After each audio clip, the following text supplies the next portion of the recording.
عليكم ورحمة الله وبركاته. النهارده معاكم مطبخ فيري. هنعمل النهارده وصفة جديدة وسهلة وجميلة قوي، وهي كيكة الشوكولاتة بصوص ببودنج الشوكولاتة.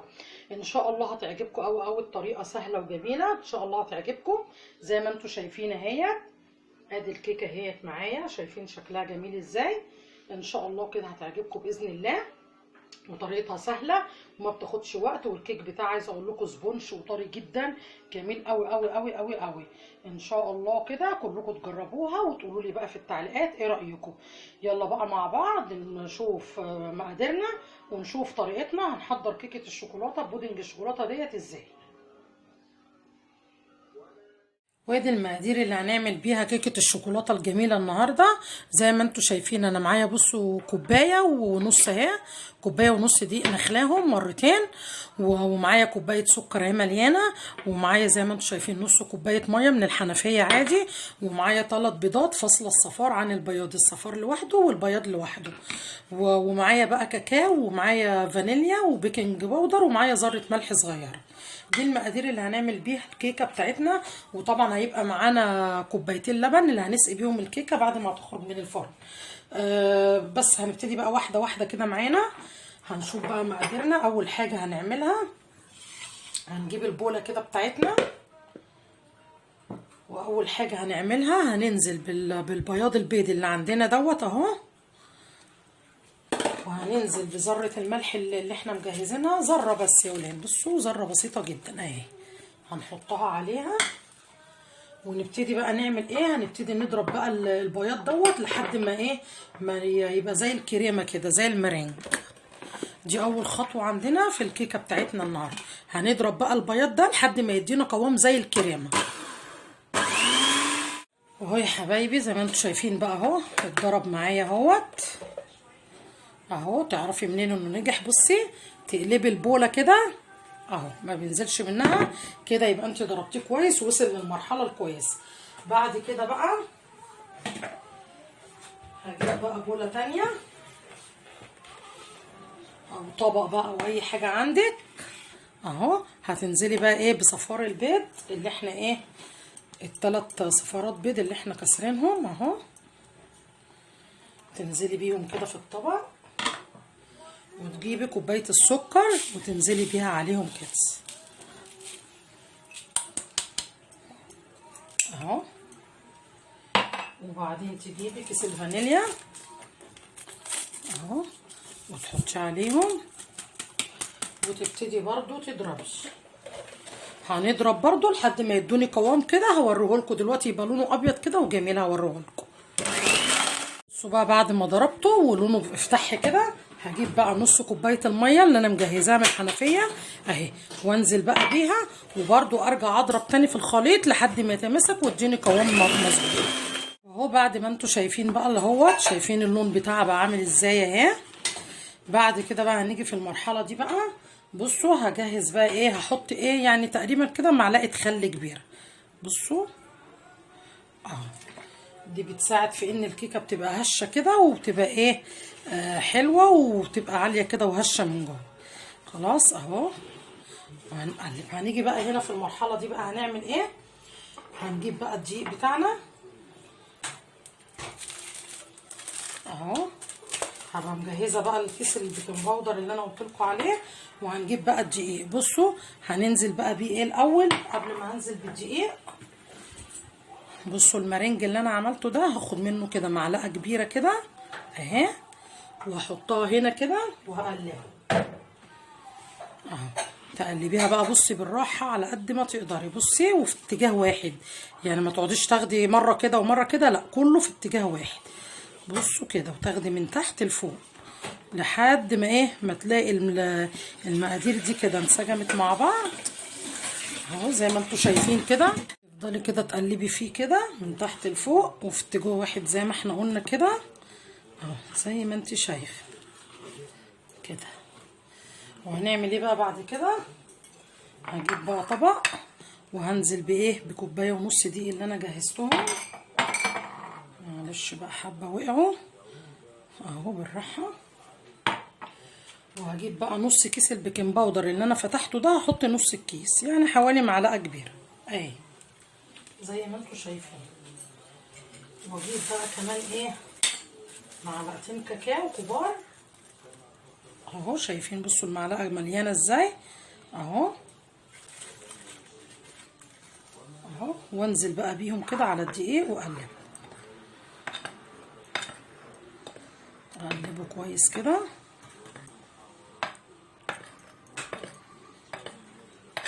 وبعد كده بقى يا حبايبي هنعمل ايه؟ هننزل بقى بيهم على المكونات دي اهو زي ما انتوا شايفين كده.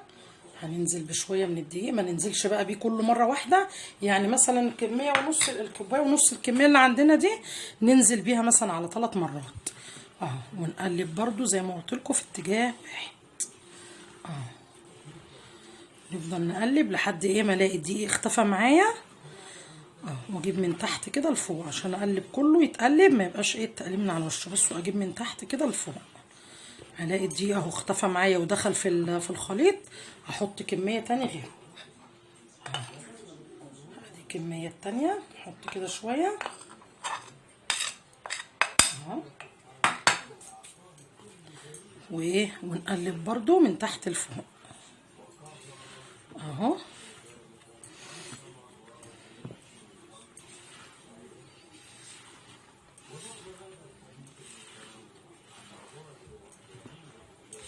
عايزه اقول لكم يا بنات الكيكه دي رهيبه رهيبه، يعني بجد اللي هيعملها مش هيبطل يعملها على طول من كتر الشوكولاته وكتر الطراوه اللي فيها.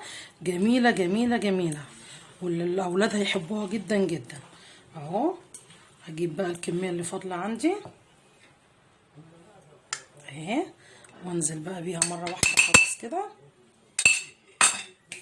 اهي.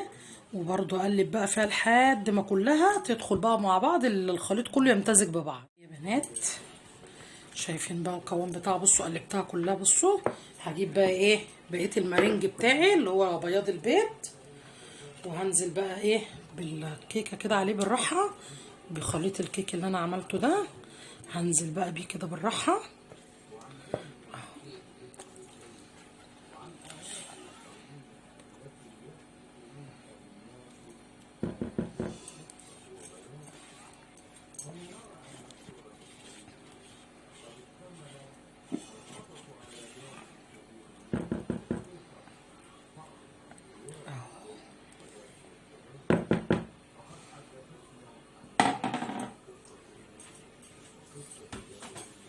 هبتدي بقى اقلب بقى برضو بالراحه خالص، عشان المارنج دوت هو ده اللي بيرفع لي الكيكه وبيخليها هشه وكده وجميله، فعشان ما اخرجش الهواء منه. بصوا ابتدي برضو كده اقلب ايه في دايره واحده كده. بصوا اتجاه واحد كده، وبرضو زي ما قلت لكم كده من تحت لفوق اهو، عشان تحافظي على الكيكه بتاعتك والهواء اللي دخل فيها، عشان كمان تطلع لك الكيكه كمان سبونش وايه وعاليه كده وحلوه اهو.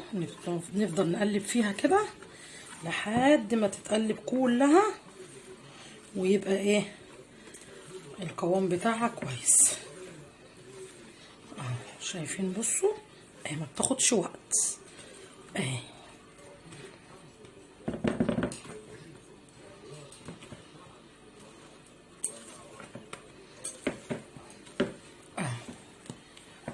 كده. بصوا جهزت الكيكه. شايفين؟ بصوا القوام بتاعها ده القوام بتاع السبونج كيك اللي احنا بنعوزه اهو. هنجهز بقى كده صينيه، هندهنها كده بالزبده وبالدقيق نبطنها، او لو عندك ورق زبده حطي فيها. وهنبتدي بقى نكون احنا بقى نسخن الفرن على درجه 180 ونسيبه كده حوالي 3 دقايق، وبعد كده هندخل فيه الصينيه. ودي بقى الصينيه زي ما انتوا شايفين اهي، انا دهناها زيت ومبطناها بالدقيق زي ما انتوا شايفين كده. ممكن تدهنيها بالزبده يعني اللي انت عاوزاه بقى اهو. وننزل بقى بالخليط بتاعنا بتاع الكيك ده كده بالراحه.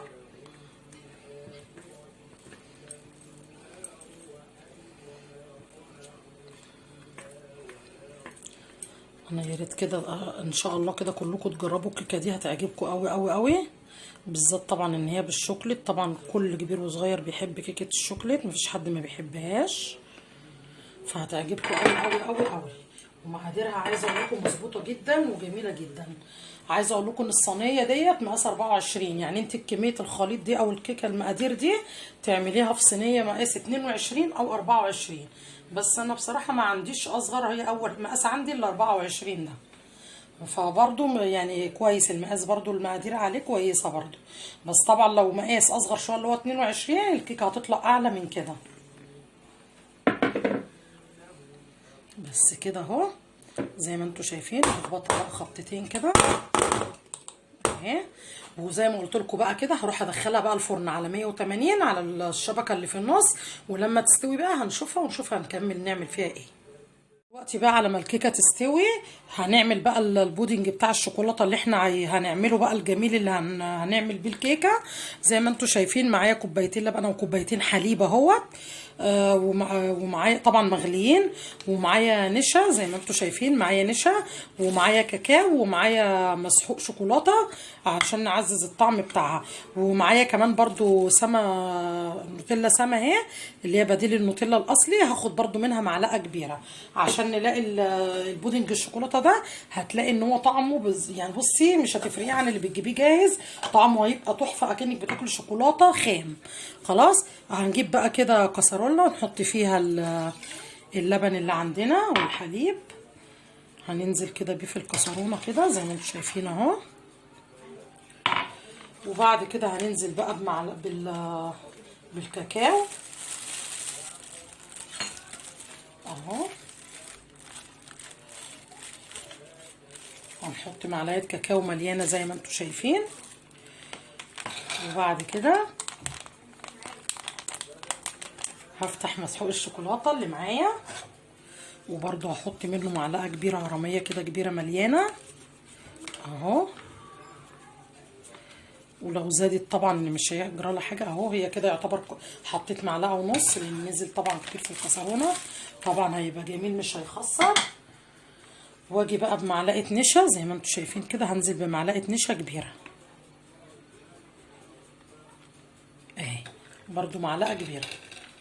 وهروح بقى على البوتاجاز، هفضل بقى اقلب بقى فيها كده، ادمج المقادير دي كده ببعضها، وبعدين بقى هروح ارفعها على البوتاجاز عشان خاطر ايه بقى تعمل لنا بودنج الشوكولاته. يلا بقى كده نعملها على البوتاجاز. ومعلش يا بنات نسيت اقول لكم ان انا هضيف بصوا نص كوبايه سكر، معلش اهي. بس واقلبها بقى كويس اهي لحد بصوا هفضل اقلب بقى فيها واقلبها برده كده شويه عشان السكر اهو، واروح بقى ارفعها على النار لحد ما تديني بقى خليط الشوكولاته. يلا نعمل. انا بقى زي ما انتم شايفين ابتدى يسخن معايا، فهجيب بقى النوتيلا زي ما قلت لكم. بصوا حتى بصوا جامده ازاي من البرد اهي، نحطها. عايزه اقول لكم عشان تسيح بقى مع البودنج بتاع الشوكولاته كده وهو بيتعمل، عايزه اقول لكم بتخلي بقى الطعم تحفه تحفه. جربوها يعني، حتى انت لو ما عندكيش اشتري علبه، ممكن تجيبي العلبه الصغيره ب15 جنيه، ولو عايزه تجيبي العلبه اللي هي الكيلو الكبيره ديت ب45 جنيه. فلو مش قادره تجيبي الكبيره هاتي الصغيره ب15 جنيه، هتعملي منها يعني كذا مره، ممكن تعملي كذا مره منها مش مره واحده. ونقلب بقى كويس كده عشان تسيح معانا اهو.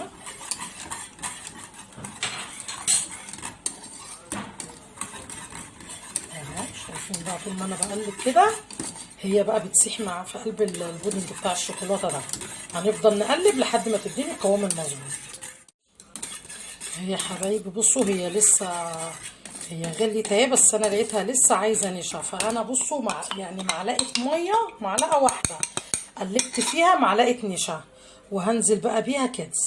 شايفين معلقه ميه واحده حطي فيها معلقه نشا، معلقه تانية كبيره زي اللي حطيناها وحطيها، يبقى انت هتحطي معلقتين نشا مش معلقه واحده. وهتفضلي بقى تقلبي كده لحد ما تتخن كده وتدينا القوام اللي احنا عاوزينه.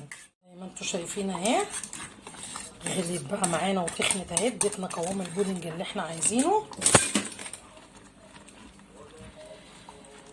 معلش عشان انا بصور لوحدي، فبصوا يا بنات شايفين اهو شايفين بصوا بقى تخين ازاي اهو، بعمل زي المهلبيه.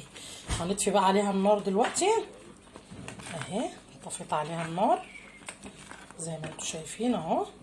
هنشيلها بقى ونخليها بقى كده تبرد، وايه ونحطها على الرخامه كده تبرد لحد ايه ما نبتدي بقى الكيكه تخرج، تكون هي بردت وتاخد قوام المهلبيه اللي احنا عاوزينه. وهنشوف بقى هنعمل بقى بيها ايه. وهي الكيكه يا حبايبي بعد ما خرجتها بقى من الفرن زي ما انتم شايفين، طبعا انا قعدت بصوا اختبرتها زي ما انتم شايفين من كل حته اهو اهو، عشان اتاكد ان هي استوت من القلب ومن كل حته. وبصوا بقى اعمل ايه بقى تاني، اخرمها كده زي ما انتم شايفين، وهسيبها بقى تبرد كده لحد ما تهدى خالص. ما ينفعش بقى ان انا اسقيها كده غير لما تهدى اهو زي ما انتم شايفين. بصوا اخرمها كده بالسكينه بقى بتاعه الخله اللي في ايدي كده، اي حاجه، المهم ان انت ايه بس خرميها كده عشان لما نسقيها ينزل اللبن اللي احنا هنسقيه بيها.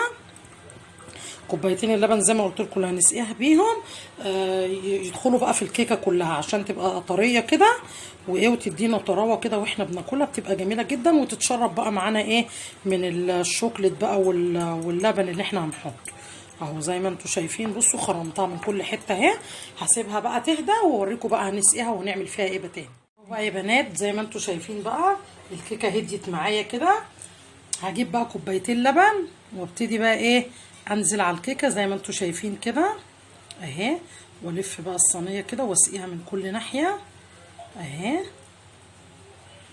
زي ما انتم شايفين.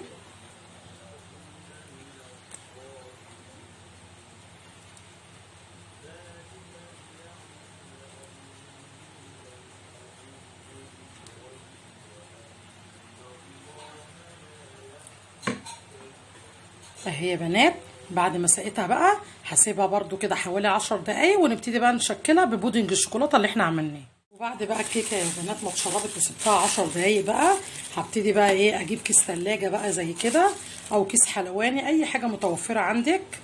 بس احنا كده كده يعني عادي مش محتاجه كيس حلواني ان انا مش هشكل، انا محتاجه كيس عادي جدا. فاهو زي ما انتم شايفين ابتدي اعبي البودنج اللي انا عملته ده كده في الكيس، خلص الكميه كلها كده ونشوف هنشكله ازاي. اهو بعد ما انا عبيته في كيس زي ما انتم شايفين خرجت الهواء منه وربطته كويس قوي اهو زي ما انتم شايفين. هنبتدي بقى نفتحه فتحه صغيره كده بالمقص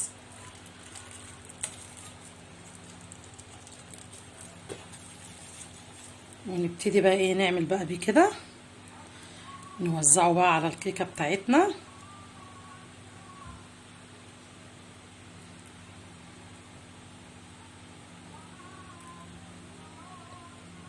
كده.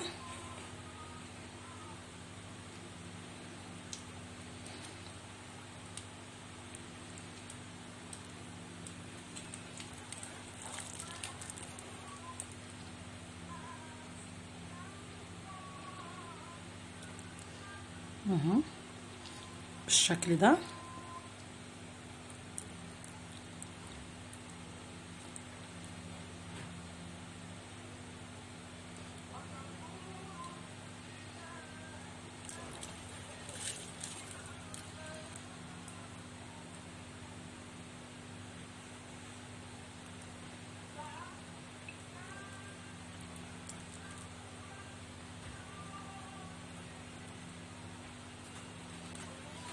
اهو نعمل الكيكه كلها لحد ما نغطيها كلها ببودنج الشوكولاته اللي احنا عملناه ده.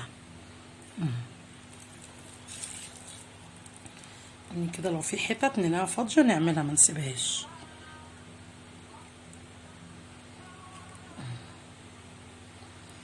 عايزه اقول لكم طعمه بيبقى رهيب. شايفين بصوا الحتت اللي بلاقيها ما فيهاش بصوا بعيد عليها، شايفين لازم اغطيها كلها حتى الجناب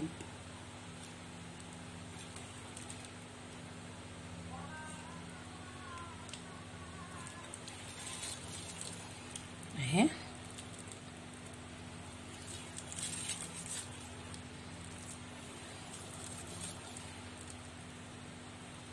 اهو زي ما انتوا شايفين بصوا بقى بشكلها عامل ازاي، اتغطت كلها ازاي اهو. طبعا لو عندك صينيه اكبر هتبقى احلى، يعني لو صينيه ملهاش حروف يعني قصدي كده تبقى احلى كمان. ولو عندي بقى زي ما انتم شايفين طبعا كميه انا مش هحتاجها في حاجه تاني، فايه بكمل بيها زي ما انتم شايفين اهو. تديها شكل متساوي كده بس كده خلصت ايه اهي. شايفين بقى بصوا كلها بقت عامله ازاي اهي. تعالوا بقى نشوف كمان هنكمل ايه. نجيب بقى ايه كاكاو وايه ونرشه عليها كده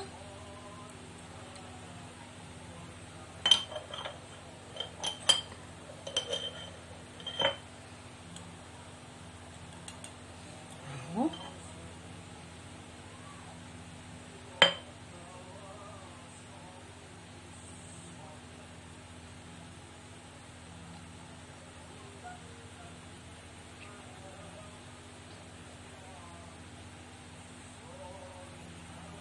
اهو يا بنات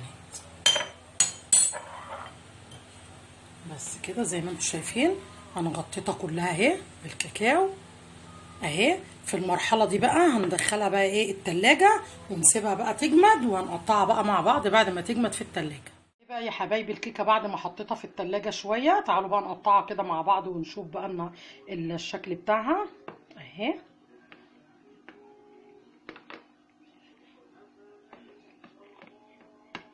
عايزه اقول لكم الكيكه هشه وطريه جدا جدا جدا، لان زي ما انتم شايفين طبعا هي مسقيه باللبن زي كيكه التريليشيا كده شويه، فطبعا بتبقى جميله قوي قوي قوي اهي.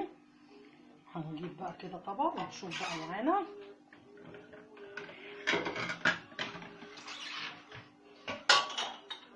اهي يا حبايبي. تعالوا بقى كده نطلع كده قطعه ونشوفها. بسم الله